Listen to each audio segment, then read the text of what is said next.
Shawan Sen, meanwhile, our senior editor, spoke with Israeli ambassador to India. For more details on this, let's listen in. Ambassador Gilon, I also want to ask you with regards to the troop mobilization that has taken place closer to the Gaza border. Many say that perhaps this fight that we're essentially looking at with Hamas is going to be very different than what has happened in the last 15 years. You've had multiple war with Hamas, but this time it's going to be very different. Are we to expect that when you say a decisive phase of this war is yet to begin, does it really mean that you're preparing for a ground offensive? Yes, I don't think that there is other way of executing the instructions that the Israel Defense Forces have, but going in a ground operation, because it's very complicated to deal in Gaza. Usually, also in past events, this is not like past events, because this is a war. They declared war on Israel, and Israel declared war on Hamas. It's not another skirmish or a small event. They were not hesitant to use their own population as human shields, firing from schools, from hospitals, from mosques, hoping that Israel will shoot back and hurt innocents, and in this way there will be international pressure on Israel to stop. I think this is a totally different thing here, that now we also have Jewish hostages, human shields.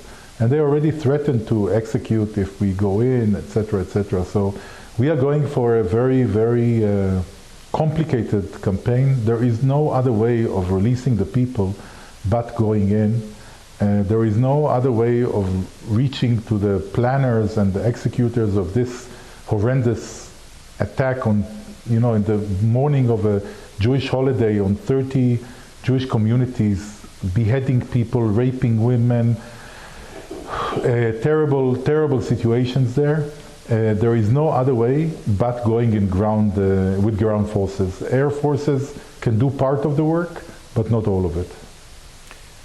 Ambassador Gilon, here at Republic TV, there is an exhaustive coverage of what's really happening on the ground. And in the process, Ambassador, I did come across the investigation that has been done by the IDF, going through the CCTV footage available from various kibbutz. Horrifying is perhaps an understatement. Hence, I'm asking you this question, Ambassador Gilon, that it's been a little over a week. The world was taken by surprise that how could this really happen, because you have your informants on the ground in Gaza, and the fact that when it comes to your intelligence gathering, there is no other country in the world that can match up to Israeli intelligence gathering. So the question is, have you all been able to make an assessment of what really went wrong?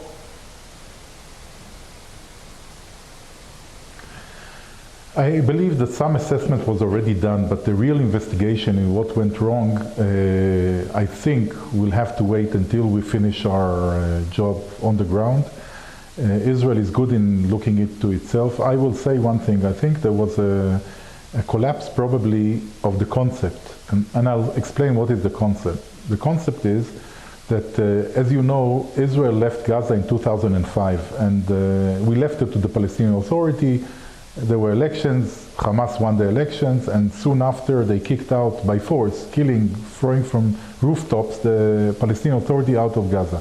Since then they are there controlling, and they are the power, political power controlling. No elections since then, but clearly the power is in their hands. And we thought that by a double way of, one is deterrence of Israeli power, and secondly, if we help the local population have a better life, because tens of thousands of people from Gaza used to go to Israel to work daily, and they brought back home, and this gave a good boost to the standard of living of Gaza. And we thought that this will be a disincentive for Hamas as the ruling player not to attack Israel. And unfortunately, we looked at Hamas as if they are rational players, like we are. We don't know how to understand them. If you look at the pictures that you mentioned of the butchering of people, And you see that it's against the interest of the people, and Hamas couldn't care less. But look, the first thing we did, by the way, is announce that they have to evacuate. They had a villa neighborhood, the very nice houses of Hamas. We told them to evacuate, and we flattened that neighborhood because that was their places. But the rest of the leaders that were not living in very good standard already in Gaza in villas are in Qatar, are in Turkey, are around the world living a very good life and disregarding of their own population. It's terrible to think that Israel is the one that is trying to improve the situation of the Gazans, and at the same time Hamas has no interest in improving it. They don't feel the need to provide their people a better life.